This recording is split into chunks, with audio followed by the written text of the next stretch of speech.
Jemi live në mëngjes në këtë transmetim të drejt për drejt, ku në këtë hapësirë do ndalemi tek një ngjarje e rëndë aksidentale që ndodhi pak ditë më parë në urat e Ksamilit, ku një 22 vjeçar humbi jetën pasi ishte duke lëvizur në Bregdet me një jet car. Ai u përplas me policinë kufitare dhe humbi jetën. Në fakt ka patur menjëherë reagime të shumta pas kësaj ngjarje të rëndë, ka dalë edhe video e cila tregon momentin e përplasjes dhe sigurisht që autoritetet janë vendosur në lëvizje pikërisht për të marrë masa, sepse në prag sezonit veror sigurisht që duhet ketë masat shtuara dhe dihet që gati çdo sezon veror kemi parë aksidente, incidente të ndryshme të cilat kanë ardhur. Do të kemi mëngjesin e sotëm në komunikim të drejt për drejt gazetaren tonë Frosina Papa, e cila do të na tregoj pak më shumë fillimisht për aksidentin, po sigurisht edhe masat që janë ndërmarrë në këtë pikë. Mirëmëngjes Frosina. Mirëmëngjes Frosina. Mirëmëngjes, ju përshëndes. Ishte një ngjarje e trisht, ishte një ngjarje e hidhur dhe për paradoks, një ditë më përpara në prefekturën e Qarkut u mblodh dhe task forca e turizmit dhe u fol për masat e të gjitha dhe policia kufitare është në gatishmëri të plotë. Por ndërkohë, ngjarja e 15 qershorit e mbrëmjes së diel ishte trishtuese, teksa në det, në zonën e Ksamilit, djali 22 vjeçar Albiano Kreçi u përplas me mjetin e tij, unë do ta them shqip, makinat lundruese, makinat ujore, të cilat për hir të së vërtetës janë një lloj veçantë dhe nuk janë si jet ski që janë promovuar tashmë në Shqipëri prej vitesh. Ndërsa kjo lloj makine, ky lloj mjeti lundrues ka hyrë vitin e kaluar në Shqipëri sipas informacioneve. Ai u përplas me një shpejtësi të madhe, u përplas me skafin e policisë kufitare, i cili skafi ishte pozicionuar në një largësire të 400 metra nga bregu i detit në Ksamil dhe ndodhi tragjikja, djali humbi jetën, ndërkohë që të themi tani situata është nën kontroll. Po cilat kanë qenë shkaqet e aksidentit? Ti ke siguruar një video e Frosinge që ndër përpara gazetarit që e ke patur këtë video dhe është transmetuar më pas edhe në Vision Plus dhe tregon pikërisht të momentin e përplasjes që duket sikur i riu ka shkuar drejt mjetit ku ndodhej policia kufitare. Jemi duke parë video. Në fakt do doja që edhe të ripërsëritet, nuk ka asnjë devijim që ai mund të ketë bërë, duket sikur nuk e ka patur mendjen. Çfarë thuhet për shkaqet? Mbetet për të parë. Mbetet për të parë pasi janë tani dhe mjetet lundruese të gjitha që janë bllokuar, janë duke u parë pikërisht për këto parametra. Ndërsa për aksidentin e djalit nuk mund të flas dot pa u bërë të gjitha ekspertizat, sepse vërtet është kjo, që s'pati asnjë hezitim, s'pati asnjë ndryshim destinacioni, lëvizje, ishte diçka shumë e shpejtë, gjithsesi mbetet për të parë. Dhe unë do ta them dhe në vijim. Ndërkohë që policia, të shkojmë tek zhvillimet e fundit, prej 2 ditësh ka bllokuar tashmë në Ksamil, pikërisht 8 mjete lundruese.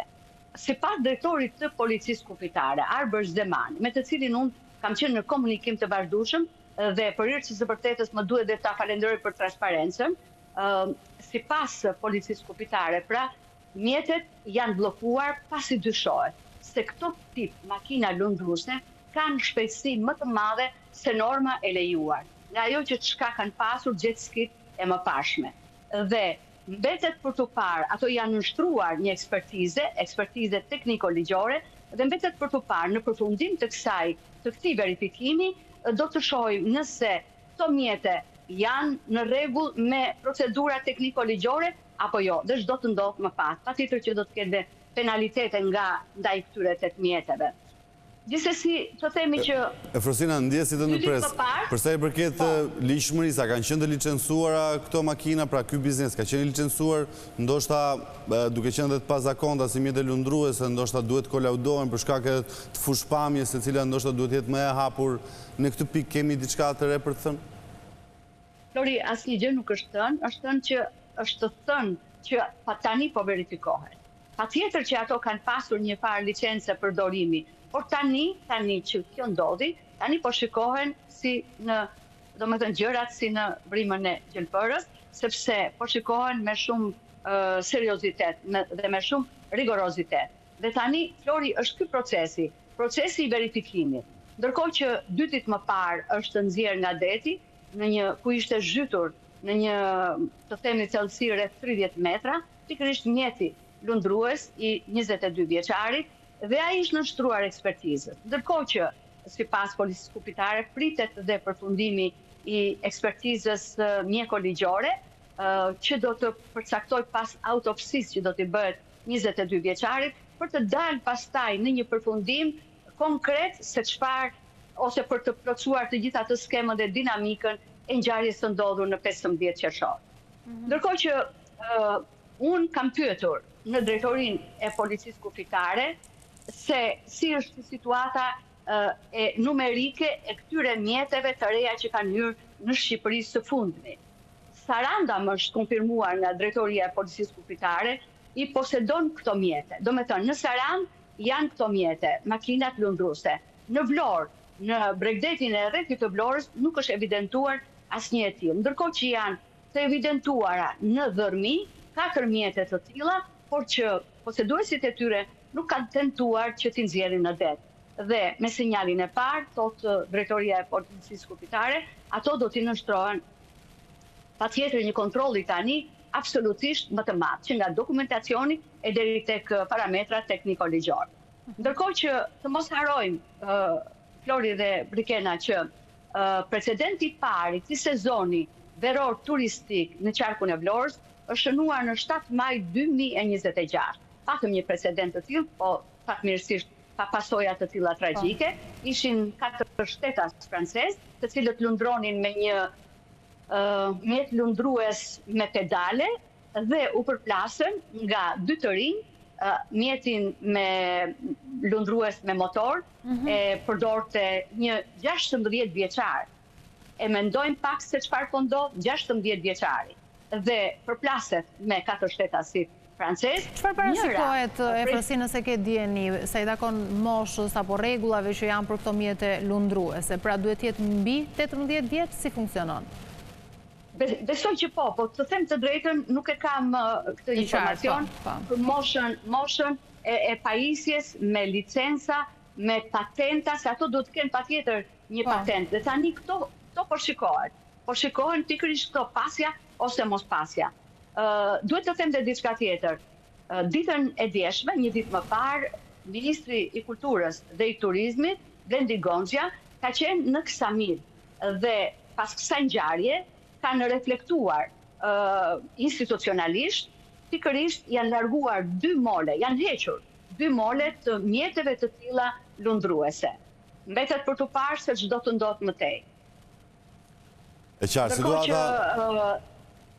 Ndërkohë që policia kufitare konfirmon veçanërisht në këtë sezon që tani ne po mbarojmë qershori, po e ka përceu gjysmën dhe po themi që shkojmë në verë të nxehtë, vera e 2 dhe vera e 3, patjetër që sipas policisë kufitare do të jenë kontrollet më të shpeshta për të pasur në kontroll tërësisht këto lundrime të këtyre mjeteve lundruese që janë pak që kërkojnë sipas dhe informacionit pyeta në drejtorinë e policisë kufitare, këto makina kërkojnë pak edhe kërkojnë aftësi drejtuese më të larta se sa mjetet e tjera jet ski. Dhe këto do të shikohen tani nga policia kufitare për të kontrolluar dhe për të verifikuar. E qartë, me gjithë dhe Frosina, ne jemi duke folur për zonën e Ksamilit, për plazhet e Ksamilit, me gjithë të besoj duhet kesh edhe informacion sa i përket edhe qytetit Vlorës edhe plazheve të tij.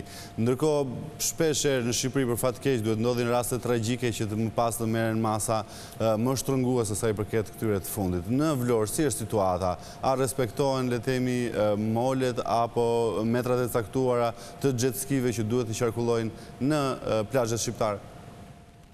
Le të themi që ka pasur parandalime nga policia kufitare për gjatë ditës bregdetare të Bashkisë së Vlorës, por të themi dhe të rrethit të Vlorës, dhe është në kontroll situata,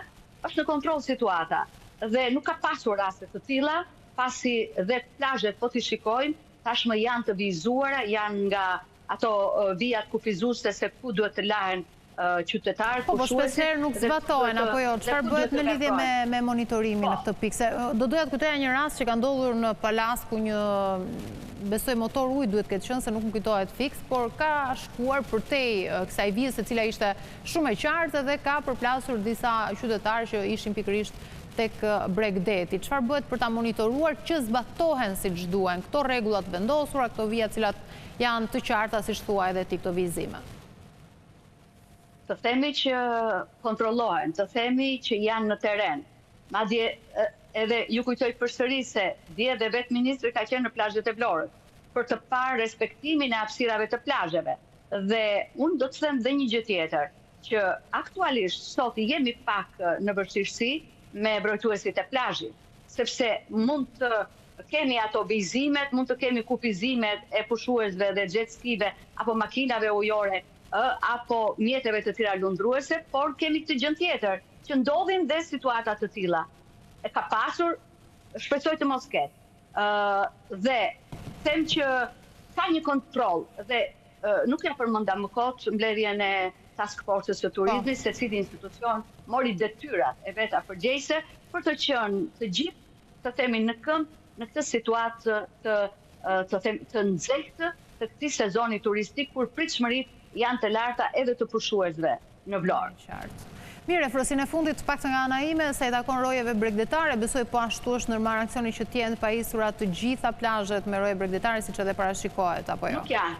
Nuk janë. Prandaj është evident problemi, sepse në 8 stacione plazhi përgjatë të vijës bregdetare të Bashkisë së Vlorës, 5 vende janë vakantë. Pra, nuk janë të plotësuar. Më kujtohet në vitet e shkuara detyroshin vetë pronarët e subjekteve, strukturave hotelerike ose strukturave të plazhit të bënin ata mbrojtuesin e plazhit, ta merrnin ata atë licencën për të fituar njëkohësisht dhe të drejtën për të ushtruar atë aktivitetin e tyre në plazh me çadra, me shezlone. Por si vjet jemi, domethënë, në një pozicion të vështirë. Mungojnë mbrojtuesit e plazhit. Nuk ka interes nga të rinj që të shkojnë të regjistrohen, edhe pse këtu në Vlorë ka trajnues shumë të mirë të mbrojtuesve të plazhit, por situata është kjo. Kemi mungesa me mbrojtues plazhit, që do të thotë janë të pasigurta pushimet, nuk dua ta them me zë të lartë. Po dua ta them që të dëgjojnë institucionet marrin masa. Efrosin, do doja në fakt edhe pse thash pyetja e fundit për ta saktësuar, ndoshta për patur një informacion të shtuar, edhe pse ne kemi raportuar në hapësirën që patëm informative, që është vendosur një taks në mos gaboj për turistët në qendrat shëndetësore. Ke një informacion të tillë si do të veprojë, sepse do të jetë në fakt edhe para publikuar me sa raportuam? Tani një ditë më parë ka dalë kjo si vendim, e ka anoncuar vetë Ministri i Shëndetësisë, dhe ne presim se mbetet për të parë. Deri tani nuk ka ndodhur një gjë e tillë. Të gjitha qendrat shëndetësore në Vlorë kanë funksionuar kur çdo shërbim ka qenë falas. Po që tani pritet se si do të veprohet. Do të zbatohet. E qartë, se do të ketë rregulla. Kjo risi dhe ky rregull.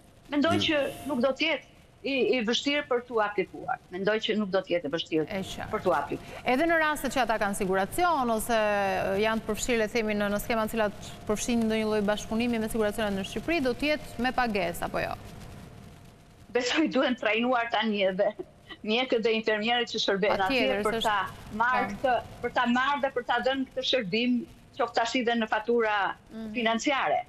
E kuptoj. Sepse është risi tash është e re. Gjithsesi mbetet për të parë, por shiko pak Brikena se çfarë na ndodh ne. Pse duhet të dali tani një urdhër i tillë? Ne e kemi filluar sezonin prej kohësh, duhet të diltem përpara. Apo jo. Kështu që ne i bëjmë pak me vonesë. Po, të jep dhe kohë përgatitjes nga ana administrative teknike. E vërtetë është. Sepse tani atje ka një mjek dhe një infermier, që janë non stop, janë 24 orë në shërbim. Por kjo gjë vjen si risi dhe do duhet që do kohë pak që të zbatohet. Të kuptohet dhe të zbatohet. Besoj. E drejtë është. Efrosin, faleminderit shumë. Faleminderit që na bashkëpunoni në komunikim të drejtë për drejtë. Ne do të shkëputemi tani